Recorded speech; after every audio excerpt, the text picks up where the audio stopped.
Chapter 13. "Did that really just happen?" asked Oris as she leaned over and sniffed a cluster of red roses.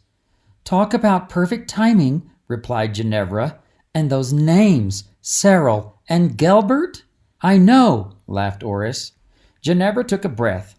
"All things considered, I think we managed that situation pretty well." They heard a crowd cheer and glanced across the lane. They saw a group of people gathered around a jester who was wearing a dragon costume and spewing impressive flames into the air. "Maybe you managed okay, but my heart is still pounding," said Oris, picking up a bundle of yellow roses. "I don't know how you stayed so calm. Do you think she will like these, the yellow ones?" "I think yellow will be better than red," offered Genevra, "but let's get a spray of angel's breath and add to it." Oogahorns blared, and they turned to look. Cedric and Gethric were waving at them and wearing smiles so big they could have been seen from the moon. Gethric called to them, "Maybe we'll see you later?" "Maybe," they shouted in unison. The sisters stepped into the crosswalk. "There's no maybe about it," said Genevra. "I can't wait to tell Miona." They chuckled and hurried across to the other side. Miona waved them over. She had managed to snag a bistro table near the back corner of the Snail's Trail. Sitting on the table was a picture of rummy Ritas and 2 extra glasses that had sat waiting patiently for them to arrive. The atmosphere in the Snail's Trail was always cozy and comfortable. The crowd was subdued, on purpose, and it was quiet enough in the tavern to actually carry on a conversation.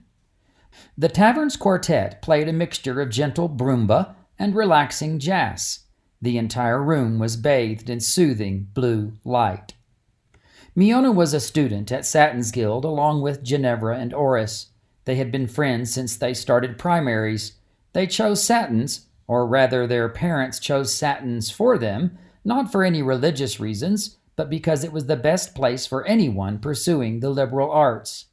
They weren't interested in governing, and they weren't inclined to magic.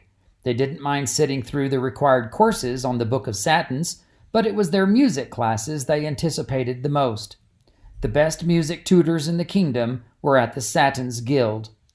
During secondaries, they sang a lot of 3-part Satins music, but when they started college, they started writing their own beat pop songs and sought out opportunities to sing in various pubs and taverns. As Oris and Genevra arrived at the table, Miona snapped her head and jutted her jaw. Her auburn hair whipped around her shoulders. "And just where have you been?" she teased. Oris whispered out loud, "Sorry we're late. You are not going to believe what just happened." The sisters were giddy. "What happened?" asked Miona. "First things first," said Oris, setting the small vase of yellow roses and angel's breath on the table. She slid them over to Miona. "What are these for?" She closed her eyes and smelled the bouquet. "For putting up with the 2 of us, for starters, and for making sure we didn't sign the contract without reading all the details," explained Oris. "Your father would have made sure of that," added Miona while pouring rummy Ritas into the empty glasses. "Maybe, but you were being the sensible one, so thank you," said Genevra. They raised their glasses. "I didn't do anything, but you're welcome. Cheers!" "Cheers," they said. Miona smelled the flowers again. "So tell me, what happened?" Oris and Genevra both shivered with excitement. "Do you want to tell her?" asked Oris. "No, you can," offered Genevra. "But you were the one who—" "Just tell me," insisted Miona.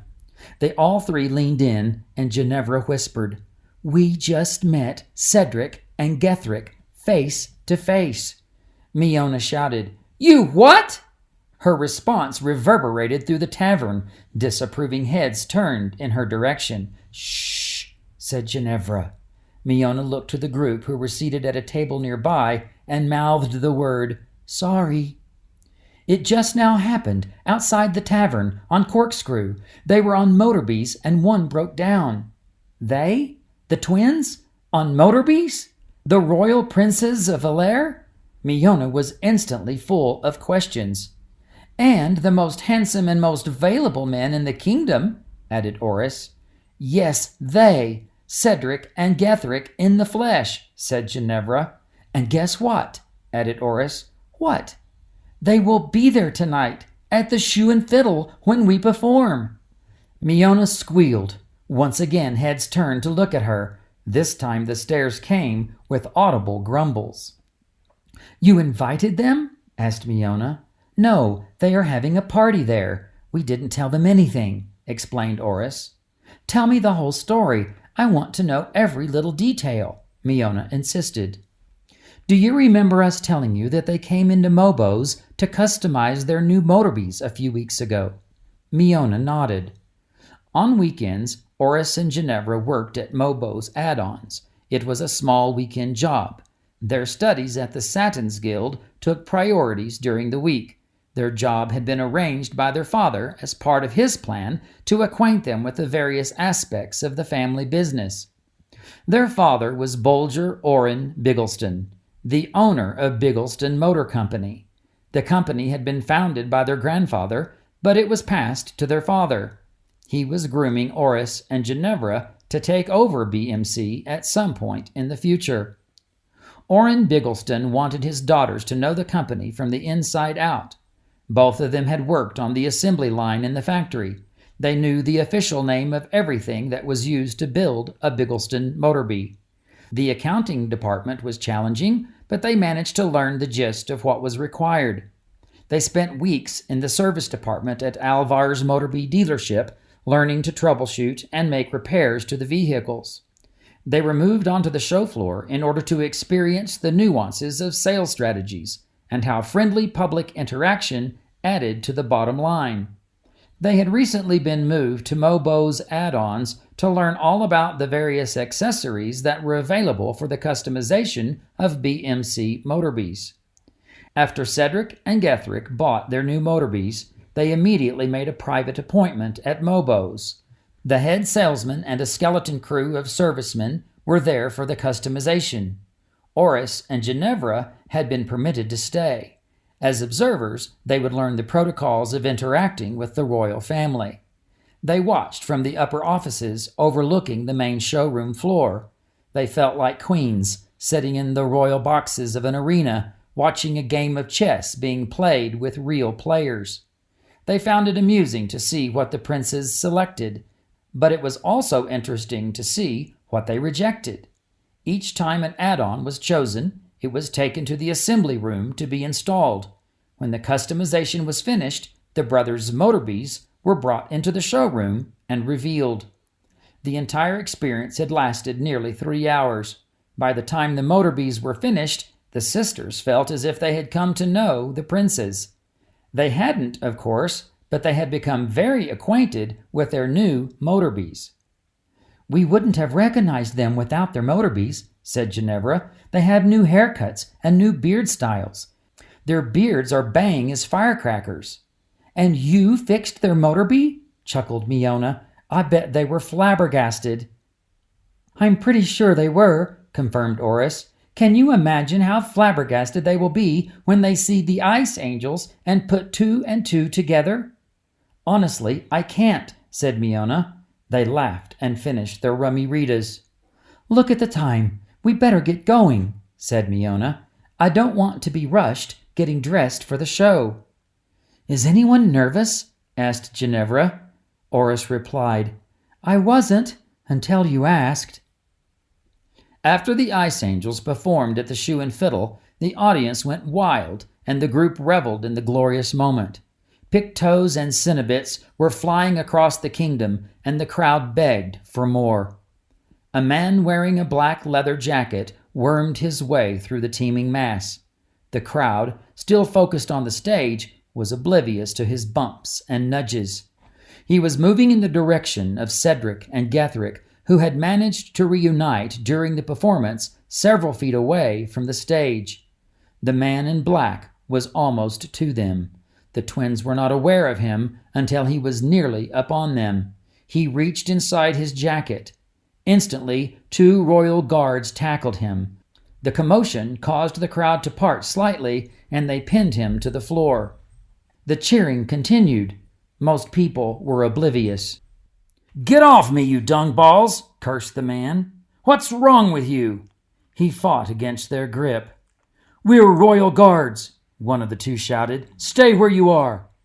"Royal guards my ass! Where's your uniform? Let me go! There's no use for royal guards in a pub." "There is when there's royalty here," he said, holding the man's face to the floor. Cedric and Getherick watched the guards attempt to subdue their attacker.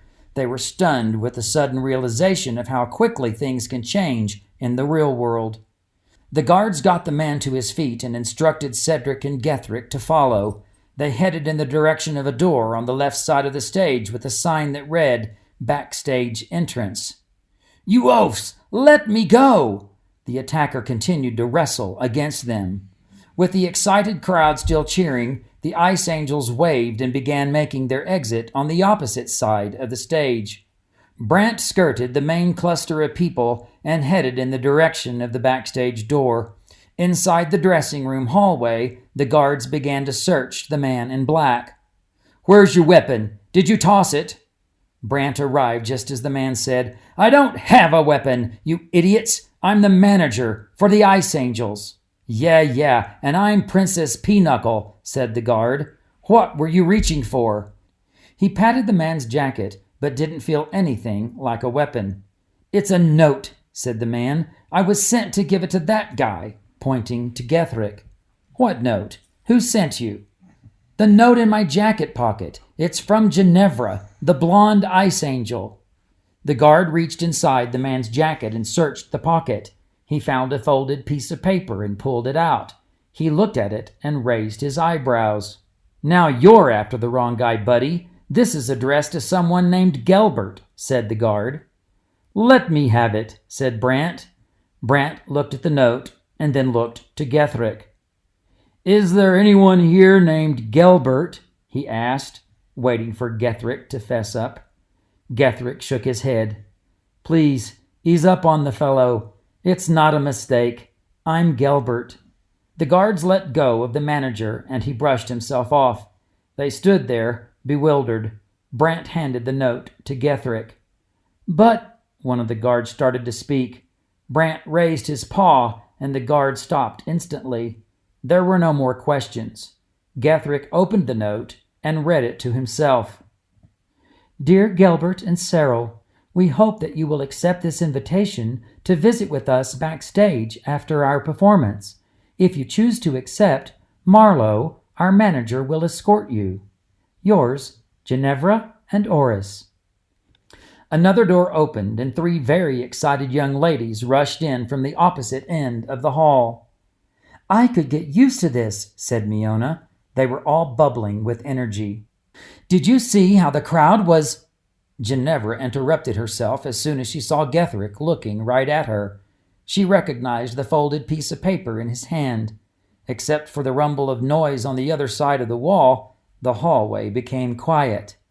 Getherick looked at Brant. "May we please have a moment? My brother and I would like to have a word with these ladies." Brant and the other guards stepped back. Then he said to Genevra, "Is there a place we can talk privately?" She pointed to the dressing room door that was between them. "Brant, if you would be so kind as to watch the door, I would be very grateful." Brant nodded. "Do you mind, Miona? Just for a minute," said Oris. Miona slowly shook her head. She was stunned. "No, I'm fine. Use the dressing room. It's okay." Now she was the one fumbling for words. Cedric opened the dressing room door, and Oris and Genevra entered. The brothers came in behind them and closed the door. "That was absolutely fantastic." "Wait," said Genevra, slightly raising her hand and interrupting Getherick. "Your Highness," she said to Getherick, "and Your Highness," she said, nodding to Cedric. Both ladies bowed appropriately. "You know?" asked Cedric in disbelief. "We knew," said Oris. "We knew when we stopped to help you. We knew you would be here, so Genevra sent our manager to deliver the note. She pointed you out to him when you were up in the alcove." "But how?" Genevra and Oris spent the next few minutes explaining things and answering the brothers' questions. They were astounded to learn they were Bigglestons, and happy and relieved to learn that the sisters had respected their privacy and not blown their cover on Corkscrew Lane. None of them could believe the numerous coincidences that had led them to this moment. The conversation was comfortable, and the room was filled with laughter. Getherick rarely broke eye contact with Genevra, and Oris kept looking into Cedric's soul. Cedric put on his hat and opened the door. Getherick stood by his side. "So, you are angels after all," Cedric said, smiling. "Apparently so," said Oris. "Maybe we'll see you again?" asked Getherick. "Maybe," they said in unison. On the day King Yosef died, the kingdom of Alair grieved the loss of one of its most beloved rulers in history. Cedric had gone to the tower window and unfurled the black banner. It had flowed down the side of the tower in the same way his tears flowed down his cheeks. He turned and went back into the room. Cedric embraced his brother, and they cried. Nobody in the entire kingdom grieved King Yosef's death more than Cedric and Getherick and their wives, Oris and Genevra.